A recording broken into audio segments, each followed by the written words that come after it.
Hello again, world, and welcome right back into my garden. This is Anne from Yard Studying in Jamaica. Listen now, I have I have received my package. It was slated to have arrived on the 18th, but it came 3 days ago. Now the intent was to have taken you all along on the journey of setting up this thing, but alas, I became so excited that I ran right ahead and did what I was doing. So here's a sneak peek at my garden. All right, so I have enclosed 3 beds. I still have a bit more material. So I have enclosed this bed. This is what now? 3 days in the making, and I have not had any disturbance from the insect. What you see there was there prior to me covering the bed.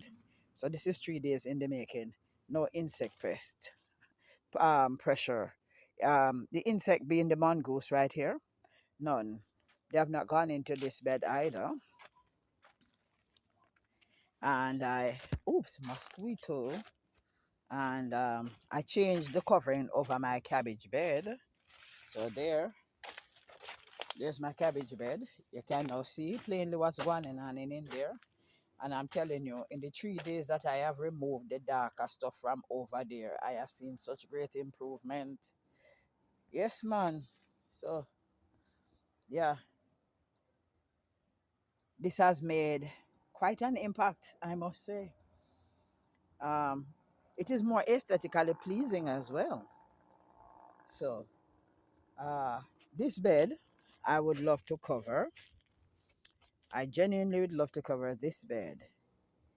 Uh, but I would want to do it in a different manner from I've done these. I'd want to do this kind of like from there to here and from there to there.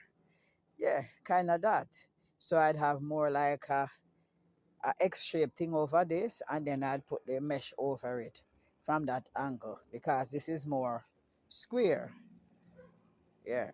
Whereas those are rectangular. This is a square, so I could run that with the square. Yeah. I might just do that. Who knows? Nevertheless. So now that I've had this covered and I have seen that the insect really don't come in there at all, um, I am now emboldened, as it were, to transplant some more stuff into the garden. I've lost some seedling because I didn't want to transplant them out and the insect eat them. So I left them in the little seed pots for too long. Them not get no nutrient. Sometimes I put some little nutrient water upon them, but I mean, so I've lost a whole lot of seedling because they were not transplanted. So talking about transplant, let me show you what is going on with my cucumber and plummy tomato seedling. Those are doing great. But before we get up there, so I planted out some more callaloo. So I put callaloo in there. This is a sweet pepper. And I put callaloo in it. I have harvested callaloo, y'all. Um, so you see the stink bug them trying to get in. All right. The sweet peppers are really plumping up. Yeah. Sweet peppers. The sweet pepper them are come. Them are come. You see the stink bug pan the callaloo. My gosh. That's sweet pepper as well. This volunteer tomato, I'm going to have to transplant it from here. That's not going to stay there. That's another sweet pepper. That's another sweet pepper. And I have what? 1, 2, 3, 4 sweet peppers over on that side as well. And a lone Swiss chard that has come up. Huh? That is my lone Swiss chard. I planted so many Swiss chard and I only got one to germinate. Don't know. The seeds must be very old. Yeah. So that's what's going on over there. Um, don't know what has happened, but I believe something is wrong with my pumpkin. It not like it'll grow. That cannot be where it's going to stop. All of a sudden it just stop move. I don't know. Me no know. Do I know? Me no know what I go on with the pumpkin. I never came into the garden this morning at all, folks.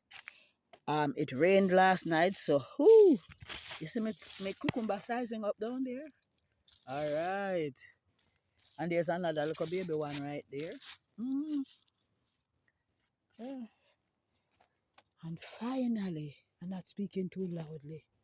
Finally, I have habaneros on my tree that are not bitten by slugs. Can you all believe that? And there's a whole lot of them. It's a whole lot of them. See all them? You see them? Habaneros that are not. Oh no, look here now. Tell me what this baby okra doing having babies. Oh Jesus help me. Mm-mm. So susumbas are plumping up. Big things are going in the garden. I have been reaping. I have been reaping cayenne pepper like crazy. I have been giving away and I have been utilizing. So this has been the pepper that I have been using in my food preparation. Nothing else. Just straight up cayenne pepper. Straight cayenne pepper in my meals. That's what I've been using. Nothing else. I still have not transplanted these. I say I'm going to take them out of these little containers or find somewhere else and put them, these peppers. See, this one now putting on blossom. Yeah, these are blossoming. These have on blossom as well. It have two more tomatoes blossoming. This does, I lie. No, that's not a blossom. No, that's not blossoming. But let me get to where I'm going now. I need to up pot. The cucumbers need to be up potted. So the succession of cucumbers are already here. Look at that now. Cucumber succession. I have space to plant them. I just need to set up a trellis so that they have something to climb on. And my plummy tomatoes have begun to put on true leaves. So I'll be giving away a whole lot of these because I really don't have space to plant out all of this. But I think I'm going to be keeping about 10 for myself and I'll be giving away the rest. Mhm. So I planted out my cocos. I had to cut off the leaf off some of them, but I know they will come back up. But the rest of them are looking good. Look here now. I do not know what to do with the corns that I have gotten. It's from the same lot that I had planted before and they were stagnated. So I think I'm going to take all of this up and plant some cabbage or something around here. Yeah, because I don't have no time for waste on them can you. Them now go nowhere. It's the same way the seeds that I gave to a friend. And she waters and she feeds and she waters and she feeds. And she said, all them do them just look straggly and them now go nowhere.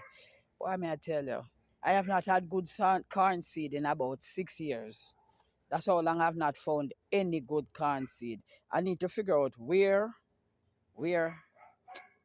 I know where I can get some seed. I'm going to go right back to my original source. Yeah, so you see them today, you won't see them tomorrow because I ain't going to waste no more time on them. Yep. So I'm going to chop them down in the soil and just put some more topsoil here and grow more food around here. I don't have any time for waste. If it's not making progress, it's going to be eliminated. Did my cassava, the cassava sticks I planted. You're going to ask why I cover them down is to keep the mangoose and the puss out of my garden. Because the cat, the first day I make the bed, when I come back the next morning, the cat took it for toilet. Some of them don't like them foot into anything like the grass or stuff. So I keep it covered. It will come right through when it is when it start to grow. Trust me upon that one there. Mm. So let me show you the progress on my melon there. The one that I pollinated. It has made progress, y'all. No, the other seedlings, the other suckers, or should I say, fruits that came up. That one, I never saw when the petal opened. So I didn't get to pollinate that myself. So I don't know if that's going to thing there, bear fruit. Nevertheless, make we see, no? We're playing the wait and see game. Remember now, I never planted these melon, these are volunteers. So anything you get from volunteer, you take. Y'all need to see this. Y'all see my baby pomegranate in this container? I want you to see that it is blossoming around here. Look. Okay, there. All right. Mm, it's blossoming. So I cut back my cherry again. I need to have the cherry staying like this. I don't want it to bush out in the way anymore. I can't take it up from where it's at. I don't intend to kill any more plants. So I'm going to be leaving it right where it's at. Right where it's at. All right. Don't know if you have ever had what they call grape tomatoes, but I think that is what these are. I think that's what this is. Grape tomato. The stink bug surely doing a number on them. This is a grape tomato. This is not a regular cherry. I never know that those seeds had survived. So here's how I came by this. My sister-in-law grew it on her farm. And I went, she gave me some, and I had them in the freezer for a spell or two. Uh, I think it's either Melissa or Beryl. When the power went, the things became very soggy, and I threw them in the front garden. Now I'm remembering how tomatoes come to be there. So I never knew that any of them would have germinated. So this is the grape tomato. They taste a little tart. They are not as sweet as a cherry. They are a little more tart. So yeah, grape tomatoes. Tastes good. All right, so these should be oxide tomatoes, but for some strange reason, some of them don't shape right. I don't have a clue why, but some of them just don't shape good. Some of them really don't shape so right. Nevertheless, for the most part, it has a tremendous amount of baby tomatoes on there. And what I've come to realize is that when it has so many tiny tomatoes on there, it needs to be fed more often so that the fruit can develop more. So I have gone 31 to the 13th. So 2 weeks since the fish emulsion has been put on. Um, what is my assessment? Well, I don't have anything that is dead. Um, everything that was producing is still producing. Um, I think this particular tomato look a little better. I took off most of the ugly looking portions, but it has begun to come back up and look nice. This probably is the ugliest leaf on there, and I'm going to take it off right now. But it don't look as brown as it used to look. That's the whole truth of the matter. This is some worm or the other on this. Why would worm be on my tomato plant? I don't know. Yeah. But all of the other tomato plants, they are looking good. The leaves have darkened somewhat. I am making my observations. Don't know what you have seen, if you have seen any difference. You can go back and look at the video for the day when the application was done and look at the plants then and see if you see any difference as of right now. Yep. All right. So my assessment is I'll continue to use it in tandem with for my fruiting plant, my banana peel tea, because I wouldn't want to keep them away from that. The fish fertilizer has all three components that your garden normally need. It has the N, the P, and the K. Can I tell you how much of each? No, I'd be a liar because I've not done any of that kind of assessment. But I know it contains all three. So with the 2 to 3 week application process, my take is I'll do this on a bi-weekly basis. So every 2 weeks, I will apply some of that fishy mulch to the garden. I will also be adding my let me pan you around. I will be adding my banana peel tea to my fruiting plants. Yes, definitely will be adding my banana peel tea to my fruiting plants. This cherry tomato is doing well. Yeah. Yes, I'll be adding my banana peel tea to the fruiting plant. I wouldn't want for them to be lacking in anything.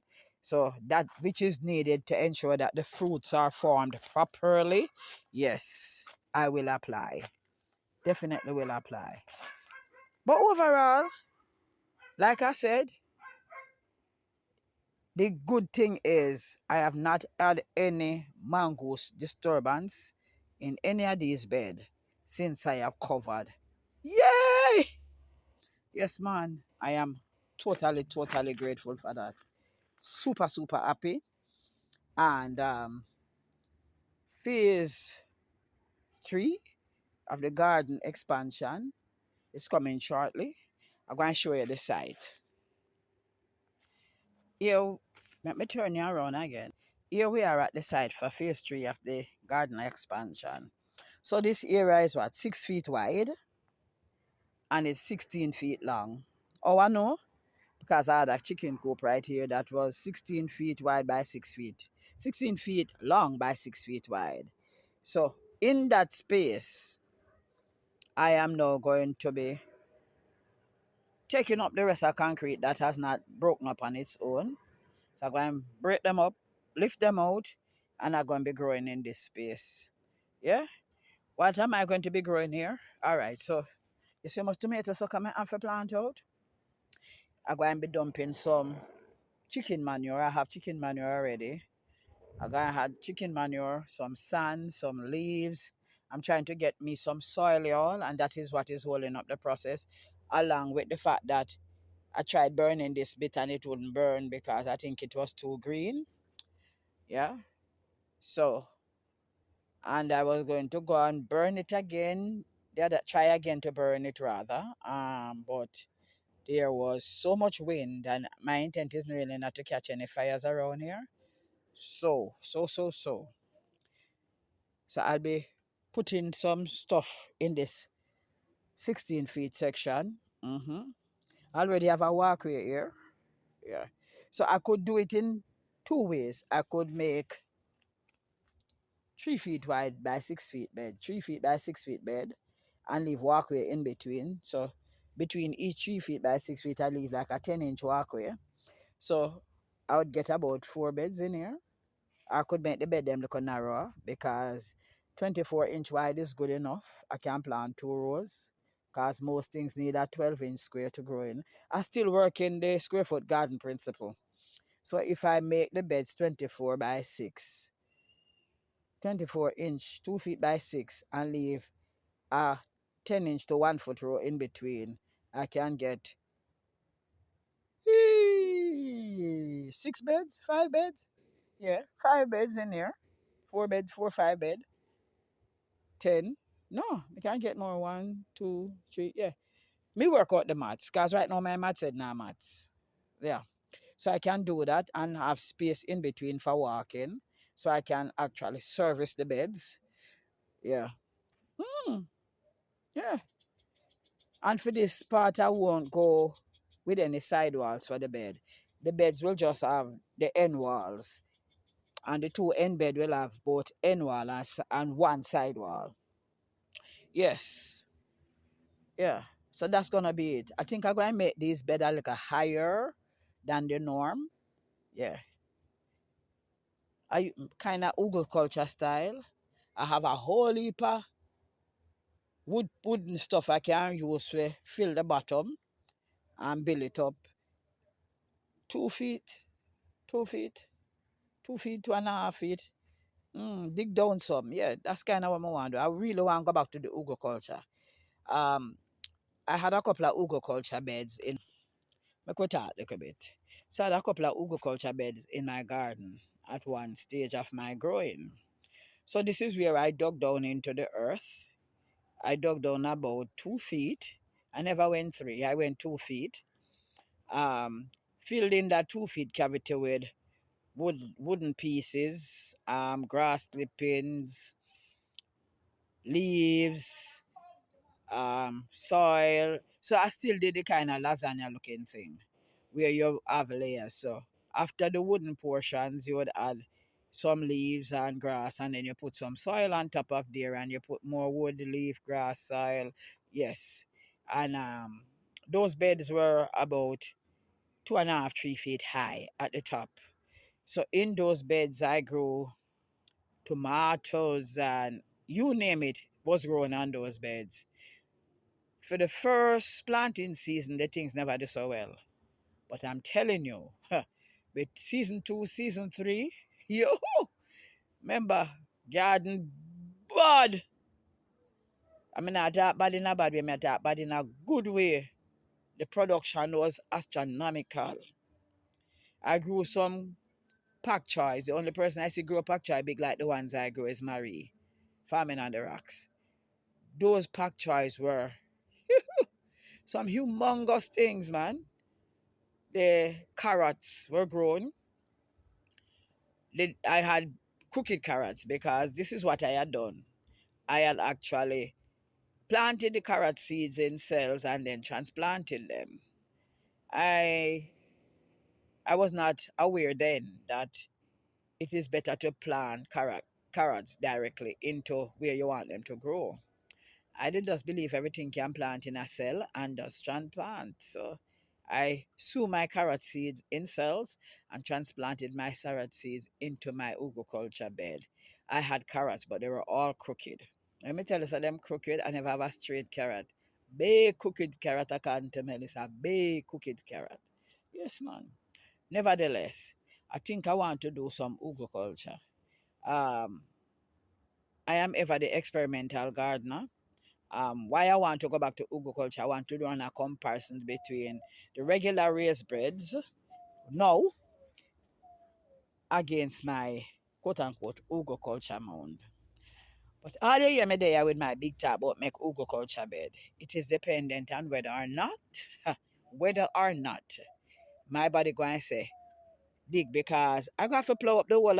It's not plowing out, it's dig. I gonna have to dig out. And some big stone underneath that side, I know.